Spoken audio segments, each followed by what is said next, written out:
అదిరిపోయిందండి. రొయ్యలు గోంగూర, పచ్చి రొయ్యలు గోంగూర వండాను.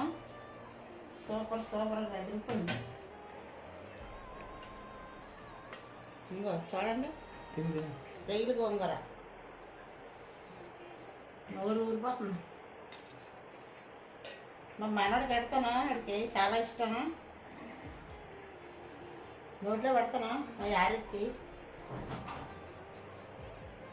ఎలాగొంది చెప్పు. బాగుందా? బాగుందా? చాలా బాగుందా? నోట్లో చెప్పు. చాలా బాగుంది. చాలా బాగుందా? సూపర్.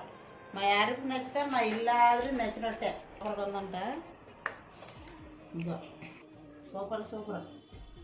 స్మెల్ అదిరిపోతుంది, చాలా బాగుంది. మళ్ళీ ఇదే కలుసుకుందామండి. ఎక్కువ లైటింగ్ చేయండి, మీరు కూడా ట్రై చేయండి. చాలా బాగుంటుంది రొయ్యలు గోంగూర. మీరు ఎప్పుడు దొరికినా వదలొద్దు, ట్రై చేయండి.